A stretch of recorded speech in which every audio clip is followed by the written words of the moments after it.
Aqui é o Fabrício, lá dos grupos de discussão de escola austríaca e afins.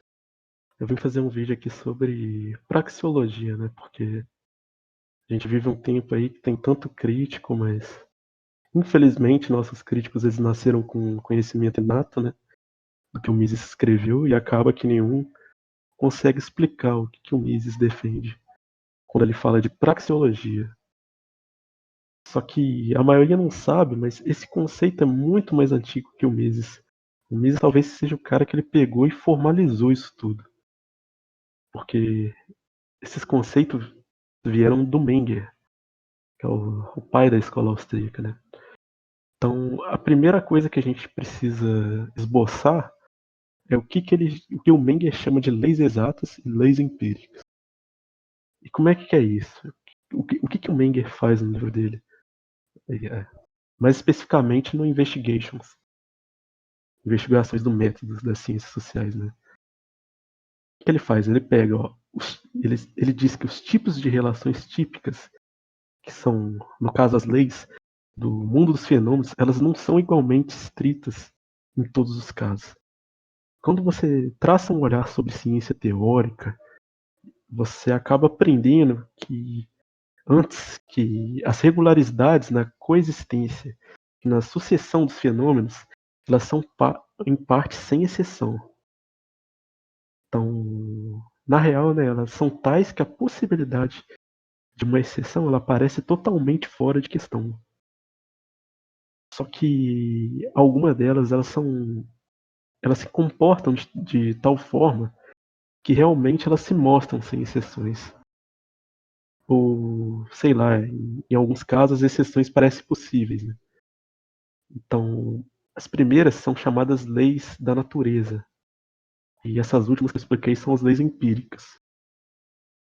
E o que acontece? O objetivo dessa orientação, que, que o Menger chama de exata, é um objetivo que a pesquisa ela persegue na mesma maneira em todos os domínios do mundo dos fenômenos, que é a determinação de leis estritas dos fenômenos, ou seja, de regularidades nas sucessões dos fenômenos que não se apresentam a nós como absolutos, mas que nos dizem a respeito das abordagens da cognição pelas quais nós utilizamos e alcançamos elas vão simplesmente trazer em si a garantia do absoluto.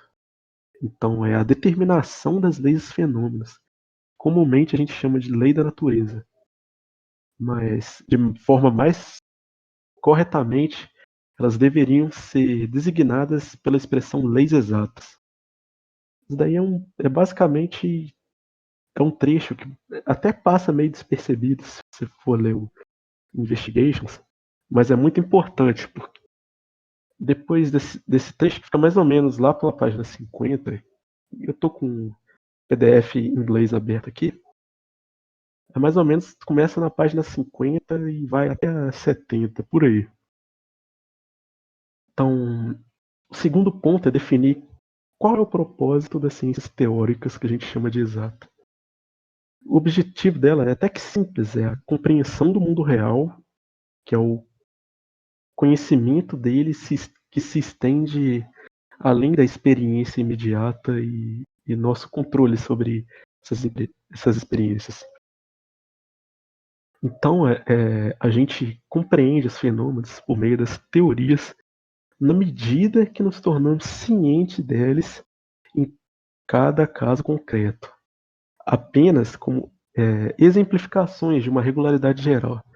Então, nós alcançamos um conhecimento de fenômenos que vão além da experiência imediata, tirando conclusões, no caso concreto, de alguns fatos observados sobre outros fatos não percebidos imediatamente. E a gente faz isso com base nas leis de coexistência e da sucessão de fenômenos.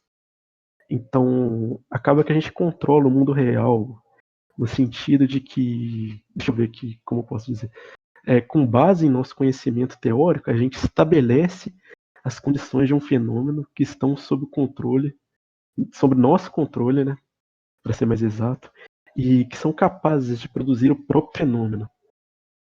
Então, o que a gente pode dizer aqui é que na concepção do Menger, é importante notar que as leis científicas elas não vão incluir não só as leis de sucessão dos fenômenos, mas também vão incluir as leis de copresença dos fenômenos.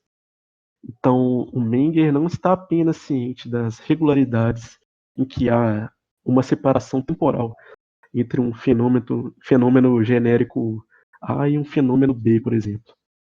Mas ele também ele sabe das regularidades que existem entre A e B quando elas aparecem copresentes. E isso é muito importante. Isso é um ponto que o Mises, tipo, o Mises deve ter lido isso e o olho dele brilhou. Agora eu me consagro. Porque é um ponto do Menger que até eu não acho que é tão abordado assim nas obras dele. Quer dizer, não foi tão abordado antes do Mises, e o Mises falou e pensou, aí tem coisa, né? Então, acaba que a praxeologia é uma noção até simples, porque ela é uma disciplina que ela estuda essas leis exatas. Mas quais leis exatas, no caso, né? Seriam aquelas que as regularidades nas quais o fenômeno A segue sempre um fenômeno B sem exceção. Ou então quando o fenômeno A é copresente com o fenômeno B sem exceção. Muito importante saber que é sem exceção.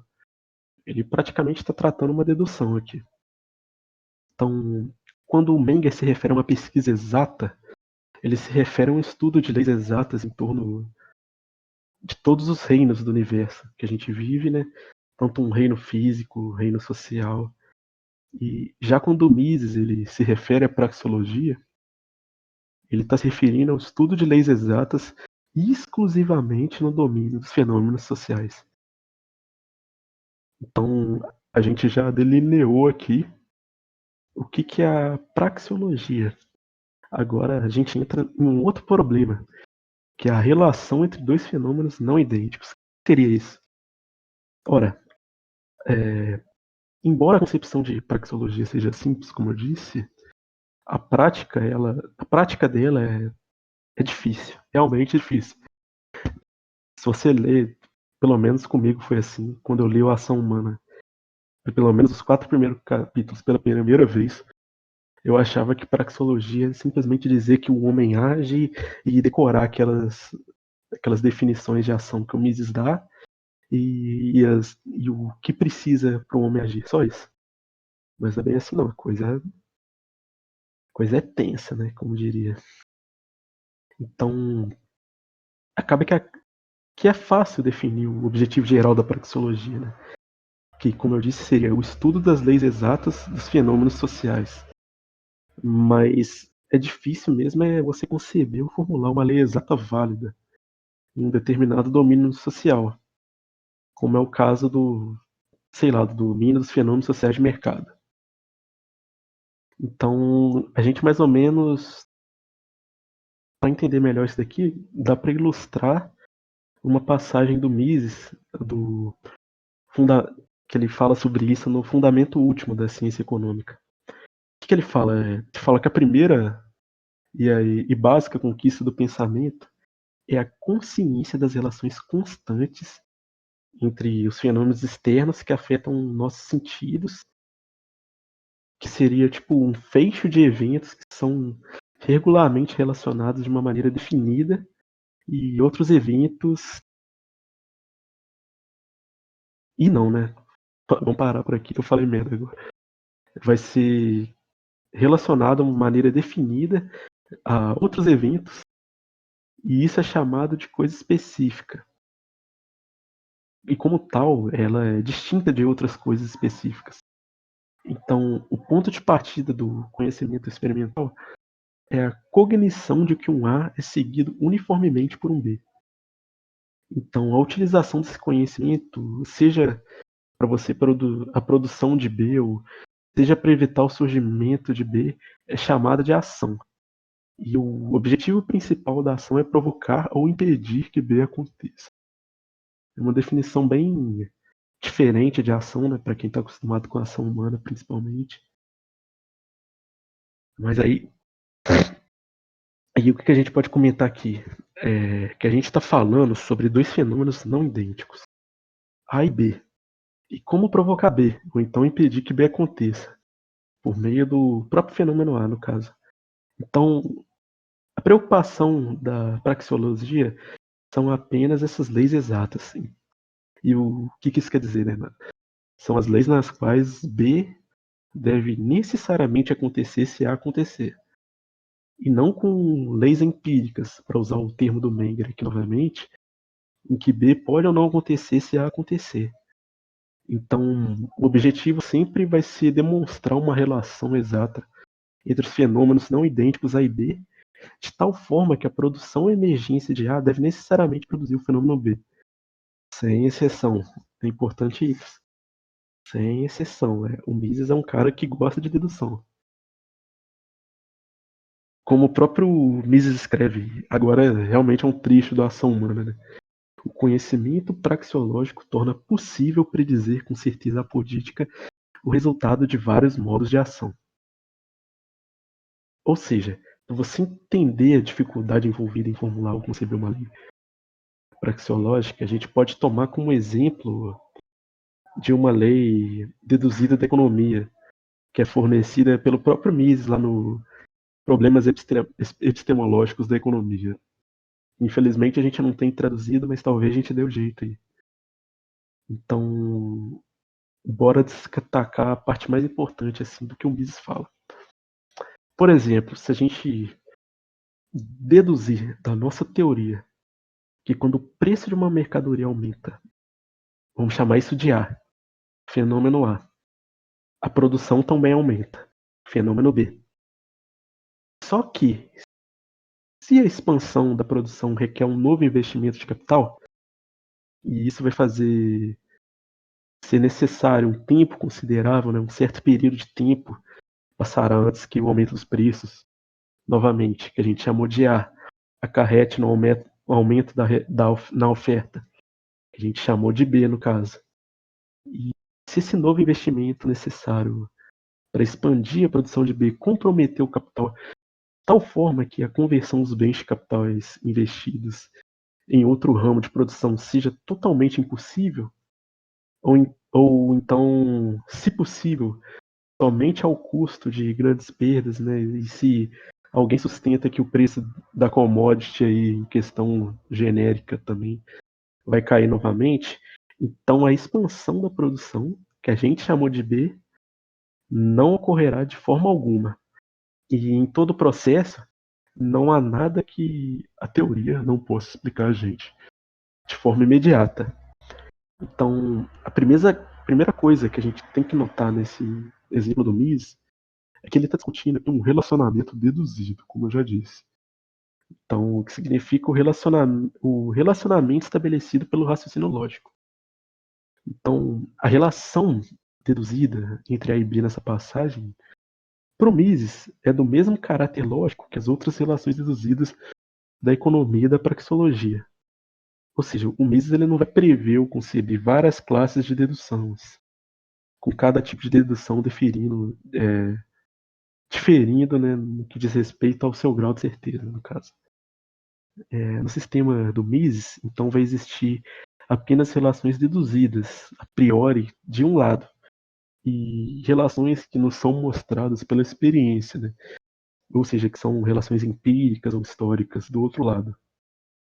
Então, a relação entre o aumento do preço de uma mercadoria e o aumento na produção dessa mercadoria, no exemplo que eu dei, né, que o Mises ele dá um exemplo parecido no livro que eu citei. De acordo com o próprio Mises, é uma relação praxeológica deduzida.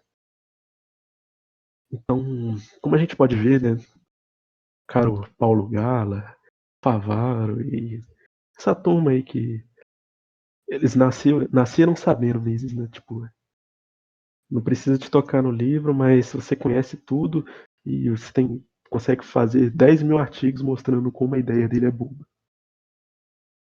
Então, o que o Mises ele quer explicar pra gente? É que admitida a premissa A, que é um aumento no preço da mercadoria, dá para deduzir o fenômeno B, o aumento na produção que é o aumento da produção na mercadoria, no caso, né? Só que tem um porém aí no meio. Ele também vai te explicar pra gente que, admitida a suposição A, o fenômeno B pode não ocorrer de forma alguma. Então, a explicação que o Mises dá vai valer uma admissão de que, embora a gente pode deduzir B de A em um contexto teórico, a gente não aprende com isso se o fenômeno B deve acontecer se o fenômeno A acontecer.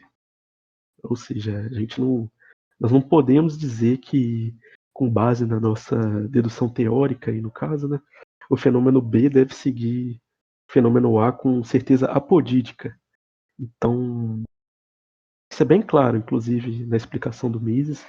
E teve até uma pergunta no Twitter aí, bem polêmica, que foi em relação a isso, e eu acho que isso mais ou menos explica, pelo menos de forma mais imediata, o problema em questão, né? E o que o Mises vai dizer pra gente? Ué, ele vai dizer o seguinte: a discrepância, que no caso é a relação deduzida entre A e B versus a relação real entre A e B, essa discrepância afirmando que se B não acontecer, nossa teoria vai ser capaz de explicar por que não aconteceu. Só que esse tipo de explicação ele só contorna toda a questão, né? Porque o objetivo principal do conhecimento praxeológico que o Mises estabelece não vai ser fornecer um relato histórico satisfatório, de forma ex-post, por assim dizer, de por que o fenômeno B ocorreu ou não ocorreu. O objetivo, esse daqui é muito importante, tá? O objetivo da praxeologia é o conhecimento que vai nos instruir sobre como provocar B ou evitar que B aconteça no futuro. E com certeza apodítica, claro, por meio do fenômeno A. Então, dá para a gente ver que a relação entre aumento no preço de uma mercadoria e o aumento na produção da mesma mercadoria é uma relação empírica. Porque quando o preço aumenta, o aumento na produção da mercadoria pode ou não pode acontecer. Ou seja, tem um certo elemento de contingência aí no meio. E como nós sabemos que B pode ou não acontecer, mas não sabemos a priori qual a possibilidade será atualizada em questão, né? A gente só pode saber qual possibilidade é atualizada a posteriori, pela experiência, no caso. Né? Então, a galera aí que curte esses termos, a priori e a posteriori, né? Acho bem engraçado. Então, dá para concluir, então, que essa dedução particular da economia não é uma dedução praxeológica válida. Espero que isso responda a alguns questionamentos que rolaram aí. Então, só para fazer algumas considerações aqui sobre esse caso de o que é praxeologia, qual é a área de estudo dela. Então, fazer umas considerações finais aqui, que é importante a gente perceber que a praxeologia ela não é idêntica a uma aplicação restrita da lógica a várias situações assumidas. Não é isso. Porque muitas vezes eu vejo as pessoas dizendo que praxeologia é tipo um sinônimo de lógica aplicada em economia. Não é. Porque. E também não é verdade que conceber a praxeologia como um tipo de raciocínio meramente discursivo aplicado a um certo tipo de situação social também é errado.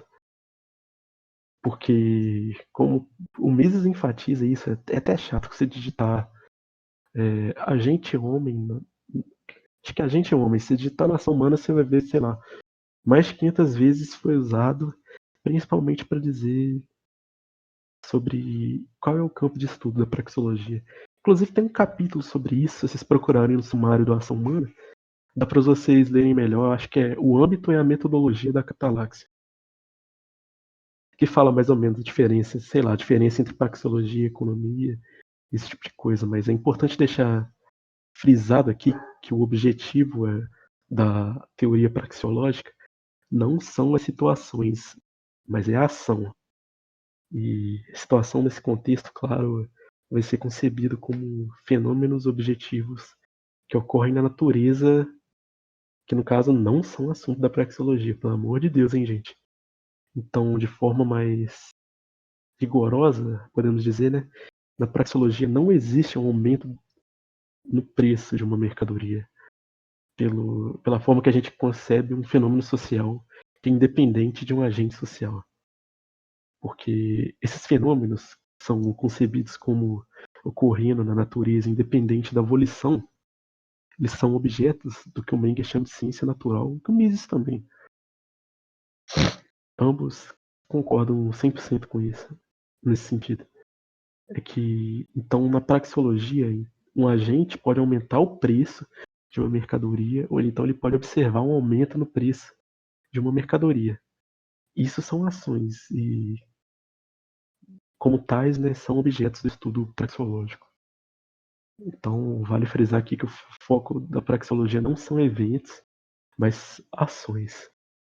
Então, tendo esclarecido aqui o objetivo do estudo, dá até para perguntar, formular um outro exemplo aqui. Por exemplo, se eu, um agente econômico, obviamente, aumentar o preço de uma mercadoria, que é uma ação, então devo eu, outro agente, ou outro agente, sei lá, pode ser outro agente também, não vai alterar o significado do exemplo.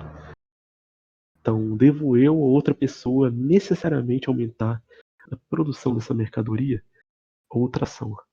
Ou então, de outro jeito, se eu observar um aumento no preço de uma mercadoria, será que eu tenho, ou então outra pessoa, necessariamente aumentar a produção dessa mercadoria? E a resposta disso, né, como explica o Mises, obviamente é não, né? É porque um dos grandes lemas aí que a galera... Outra coisa que repetem muito, mas não sabem o significado dessa frase é que não dá para prever a ação humana, né? Porque seria até meio engraçado, né? O Mises afirmar isso, aí ele formula uma teoria de ação que prevê todas. Deduzindo ainda por cima. Seria bem engraçado se acontecesse. Seria muito bom também, né? A gente não teria nenhum tipo de problema locacional, nem nada. O mundo perfeito seria um objetivo facilmente alcançado. Mas então, a relação entre aumento no preço da mercadoria e aumento na produção de uma mercadoria é uma relação empírica, galera. Deixar bem frisado esse exemplo aqui, porque, como eu disse, a galera adora esse tipo de coisa, né? Ah, não, eu descobri como prever a ação humana. Pelo amor de Deus, se você fizer isso, cara, você vai atrás do Buffett ou desses caras que mexem com fundo grande de investimento e vende essa ideia para os caras porque você vai ficar milionário com isso. Os caras também, no caso. Então a gente pode considerar esse exemplo aqui. Se eu aumentar o preço da mercadoria, novamente, isso é uma ação, devo necessariamente diminuir a quantidade dessa mercadoria que pode ser comprada? Ou seja, se eu aumentar o preço de X, né? Qualquer bem genérico aí. A gente pode chamar isso de ação A também. Tem um efeito necessário de diminuir a quantidade de X que pode ser comprada? Consequência, que a gente pode chamar de B. Porque se for assim, a gente pode até dizer que minha ação de aumentar o preço de X ela teve uma consequência necessária. Então, o que vai diferenciar isso entre o exemplo que o próprio Mises fornece, que eu citei mais cedo, é que nesse exemplo que eu dei agora, imediatamente, não tem uma separação temporal concebida entre a ação A, que é aumentar o preço de uma mercadoria, e a consequência B, que diminuir a quantidade de mercadoria, dessa mercadoria que pode ser comprada, que está disponível para a galera. Né? Então, A e B aqui elas são concebidas como fenômenos copresentes, sem separação temporal. Então, nessa concepção, A e B não são idênticos, elas são idênticos, eles são idênticos, né? Pelo amor de Deus, errar português aqui, né? Em um sentido, né, que A e B são parte da mesma ação. Só que eles não são idênticos em outro sentido, né? Que é um agente, ele pode conscientemente ter a intenção de fazer A sem ter a intenção consciente de fazer B. E esse tipo de relacionamento, a gente se refere a ele como relacionamento de identidade. Então, a galera que defende a praxeologia, o Mises, o Hayek defende, por incrível que pareça, que a galera fala aí, ah, não, o Hayek é científico, né? Já que gostam de usar essa palavra aí para tornar o cara mais bonito. Talvez porque também a galera não ousa questionar a autoridade do Hayek, porque são positivistas demais para poder questionar um prêmio dado por um banco central, um economista, né? Então, deixa daí de lado, né? Talvez seja tema aí de outro vídeo, que eu possa chegar a comentar também. Eu nem sei se esse vídeo vai ficar bom, né? Mas o ponto é que quem defende a praxeologia, elas defende que defende esses tipos de relacionamento, né? De identidade.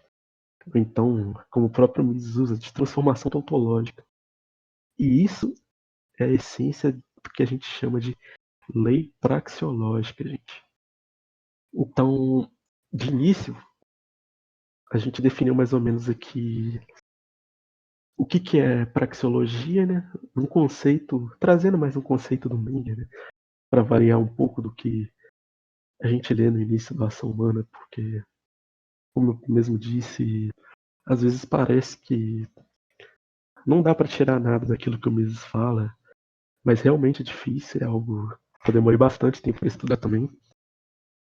E também aqui nesse mesmo vídeo, eu não sei se vai ter outra parte, vai depender muito do feedback dessa, que seria o problema de relacionar dois fenômenos não idênticos. E algumas considerações a mais, né? Algumas farpas aí também. Então, basicamente, o vídeo é esse, né? Se inscrevam aí no canal, deem dinheiro pro Miorin, né? O Lula precisa dele. E fiquem com Deus. Tchau, tchau.